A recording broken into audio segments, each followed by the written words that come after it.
Hello good evening everyone. तो दोस्तों आज अपन करने वाले हैं वाटर डिमांड, यानी कि डोमेस्टिक डिमांड, वाटर डिमांड, ये सब का अपन रिवीजन करने वाले हैं। मॉड्यूल 1 SEE का क्या है, सस्टेनेबल इन्वायरमेंटल इंजीनियरिंग का। ठीक है, तो अपन चलते हैं। वाटर डिमांड है। वाटर डिमांड कितने टाइप के होते हैं ये सब पढ़ेंगे। उसके बाद देखिए क्या है पब्लिक डिमांड, ये सब पढ़ेंगे। Losses of water wastage. ठीक है, इस तरह से अपन आज पूरे स्लाइड को कंप्लीट करेंगे। ठीक है, चलते हैं, स्टार्ट करते हैं। तो सबसे पहले आता है अपना वाटर डिमांड। क्या है? The rate of water supplied per day और quantity of water required per day for the following population is called as water.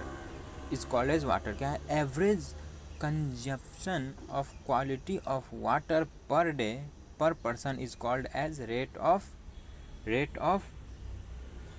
क्या है? Is called as rate of demand और पर कैपिटा डिमांड। क्या होता है? It is expressed in the litre per capita per day. LPCD क्या कहेंगे? Litre per capita per day. ठीक है, demand it is expressed in litre per capita per day. ठीक है, अब देखिए क्या करेंगे हम। सबसे पहले ये ध्यान रखना है, वाटर डिमांड कहते हैं किसको? तो वाटर डिमांड किसको कहते हैं कि एक पर्सन को एक दिन में कितना पानी ज़रूरत है नहाने के लिए, वॉशिंग करने के लिए, और फिर ड्रिंकिंग करने के लिए, कुकिंग करने के लिए, और फिर बहुत सारे काम होते हैं ना, जैसे डेली लाइफ में अपने लोग क्या करते हैं, वो करने के लिए एक पर्सन को कितना पानी चाहिए, वो है वाटर डिमांड। ठीक है, अब करते हैं हम फॉर डोमेस्टिक डिमांड। क्या है? Following are the various types of water demand. क्या है? Various type of water demand. तो कौन कौन? फर्स्ट है हमारा डोमेस्टिक डिमांड। दूसरा क्या है? डोमेस्टिक डिमांड मतलब क्या? अपन नॉर्मल घर में जो पानी की ज़रूरत होती है वो डोमेस्टिक डिमांड। पब्लिक डिमांड यानी कि पार्क हो गया, और फिर रेलवे स्टेशन हो गया, हॉस्पिटल हो गया, इस सब में क्या है? पब्लिक डिमांड है थोड़ा। और जैसे कि और माउंटेन पे पब्लिक डिमांड, घूमने जाते हैं। तो commercial and institutional demand. Commercial और इंस्टीट्यूशनल में जैसे कोई फैक्ट्री खोला, कोई कॉलेज खोला, कोई स्कूल खोला, वो हो गया हमारा क्या? कॉमर्शियल। फायर डिमांड, फायर के लिए। Losses and wastage. ओके, चलते अपन क्या? डोमेस्टिक डिमांड में। कहाँ चलते हैं? Domestic demand. तो डोमेस्टिक डिमांड क्या है हमारा? ये हमारा domestic demand. Okay, domestic demand क्या है हमारा? डिफिनेशन पर फटाफट क्या है? Quantity of water required in residential building as well as for drinking, bathing, washing, clothing until is called as domestic demand. समझ गया? वही है डोमेस्टिक, अभी जो पढ़ाए थे वही डोमेस्टिक डिमांड। ठीक है, इसको याद कर लेने का। एज पर IS कोड में क्या कहता है? 135 LPCD फॉर स्मॉल टाउन के लिए, और बिग टाउन के लिए क्या होना चाहिए? बिग शहर के लिए 200 litre per capita per day. ठीक है, अब देखिए यहाँ पे थोड़ा सा अपन देख लेते हैं। क्या ये है हमारा? ड्रिंकिंग के लिए 5 LPCD, कुकिंग के लिए 5 LPCD, बाथिंग के लिए 55 LPCD, वॉशिंग क्लॉथिंग के लिए क्या हो जाएगा मेरा? 20 LPCD। उसके बाद क्या है? वॉशिंग यूटिलाइज के लिए क्या हो जाएगा? 10 LPCD, या फिर वॉशिंग हाउस के लिए 10 LPCD, टॉयलेट फ्लशिंग के लिए 30 LPCD। इसके बाद टोटल क्या हो जाएगा मेरा? 130 LPCD। ओके, इस तरह से अपन क्या करेंगे? LPCD का ये करिए। तो ये कितना हो गया टोटल LPCD? ये डोमेस्टिक डिमांड के लिए। ठीक है, अब पब्लिक डिमांड में आते हैं। तो पब्लिक डिमांड में क्या कहता है? Define public demand. क्या आ जाएगा? Define quantity of water required for public park, fountains, flush and testing of sewerage is called as public demand. ठीक है, वही है। क्या है? माउंटेन है, फ्लशिंग है, टेस्टिंग है, सीवरेज के लिए, सब क्या आ जाएगा मेरा? पब्लिक डिमांड में आ जाएगा। Average public demand is 10 LPCD। 10 LPCD क्या है? Average public demand 10 LPCD। यहाँ देखिए, यहाँ जो है this demand is about 55 to 60% of total demand. Total demand का 50 से 60% कौन ले लेता है? Domestic demand. अब कितना बचा अपने पास? 40%, 45 से 40%। ठीक है, तो इसमें से 10% कौन ले लिया? पब्लिक डिमांड ले लिया। Public demand is 5 to 10% of total demand. Total demand means क्या हो जाएगा? इसका 5 से 10% इसका हो जाएगा। उसके बाद क्या है हमारा एग्जाम्पल में पब्लिक पार्क 2.5 लीटर, फिर क्या हो जाएगा sewerage flushing 4.5 litre. Okay, next आगे बढ़ते हैं। पब्लिक डिमांड हो गया मेरा। अब अपन करते हैं कॉमर्शियल में। कॉमर्शियल एंड इंस्टीट्यूशनल डिमांड क्या हो जाएगा, कॉमर्शियल एंड इंस्टीट्यूशनल डिमांड। इसका डिफिनेशन क्या है, quantity of water required for office, किसके लिए, ऑफिस के लिए, शॉपिंग सेंटर के लिए, होटल्स के लिए, थीप्स, hostel, schools, college, hospital is called as commercial and institutional demand. तो जो आ रहा है कॉमर्शियल और उसको लिखने का और लास्ट में क्या लिखने का, is called as commercial and institutional demand.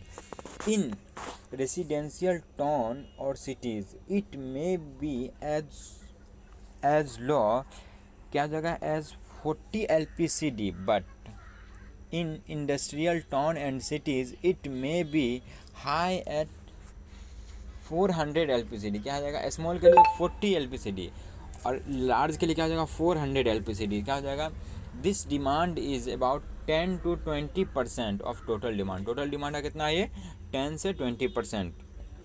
Example में क्या है, पेपर, पेपर के लिए क्या हो जाएगा 200 से 400 kilo KL ton.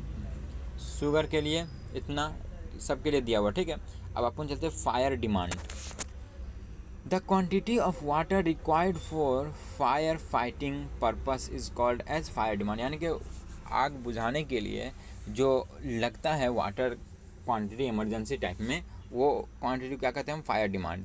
It is difficult for estimate fire demand because the occurring losses due to fire cannot predicate 1/3 of water service reserve। 1/3 क्या हुआ करता है, वाटर रिजर्व किया रहता है, is always reserve for fire demand. 1/3 यानी कि एक बॉक्स, एक टंकी लिए उसका जो थर्ड पार्ट होगा, थर्ड पार्ट ये फायर डिमांड के लिए रिजर्व रहता है all time. The fire hydrant are usually fitted in the water mains at distance of not more than about 150 meter। Okay, अब क्या है, fire demand can be calculated by the following formula. अब fire demand के लिए क्या है, अलग formula ही है कैलकुलेट करने के लिए। ओके, क्या है, normally by government of India, Q equal to क्या 100 PO, और फिर क्या होता है Kuichling formula, Kuichling formula Q equal to ये आएगा, बुस्टन्स फार्मूला ये आएगा, फ्री फायरमैन फार्मूलाज ये आएगा हमारा, ठीक है। अब क्या है हमारा losses of water, losses and wastage of water. आज यहाँ तक करेंगे अपन लॉसेज यानी कि वाटर डिमांड के बारे में पढ़ेंगे, फिर अगर और ज़रूरत पड़ा तो आगे पढ़ने का, ठीक है। Due to careless use of water, due to leakage in main wells, other fitting causes lost wastage of water। अक्सर आप लोग देखते हैं कहीं पे नाला में ओवरफ्लो हो गया, कहीं पे पाइप लीकेज है, कहीं पे कुछ इस तरह का जो प्रॉब्लम होता है ना, उसी को क्या कहते हैं हम, losses and wastage of water. Under water क्या है, water content and the water caused wastage of water, drinking conveyance of water, major and minor losses in pipeline or in conduits। क्या है, losses and wastage about 10 to 15% in total. देखो total demand का ये 10 से 15% खा जाता है losses में। सोचो हमें कितना एहतियात करना पड़ेगा पानी पे, ठीक है, कोशिश करने का। Estimation of water supply required for small town और cities without full flushing. Without full flushing क्या है, तो बिना फ्लशिंग के, इसमें क्या होगा 135 LPCD। डोमेस्टिक यूज़ में 135 LPCD, commercial and industrial use में क्या हो जाएगा 70 LPCD, पब्लिक यूज़ में क्या आ जाएगा 10 LPCD, और लॉसेज एंड वेस्टेज में क्या आ जाएगा 55 LPCD। तो टोटल डिमांड कितना हो गया 270 LPCD, और डेली वाटर डिमांड 270 इंटू पर पर्सन, यानी कि एक पर्सन को 270 जाएगा, ठीक है। तो note P is total population in cities और टाउन, ये हमारा क्या जाएगा सिटी और टाउन के लिए। ओके, अब हमारा क्या कहता है यहाँ पे, estimation of water supply required for big town और cities with full flushing system। big town और cities के लिए क्या जाएगा, डोमेस्टिक यूज़ में 200 LPCD, commercial and 70, public use में 10, लॉसेज एंड वेस्टेज में 55, तो इसका होगा 355 LPCD टोटल डिमांड। और क्या जाएगा, डेली वाटर के पर पर्सन से मल्टीप्लाई। अब फैक्टर इफेक्टिंग वाटर डिमांड अपन पढ़ेंगे बाद में, पहले इसको समझ लो और अच्छा लगे तो लाइक एंड सब्सक्राइब करना। Okay, thanks. AB teacher channel है।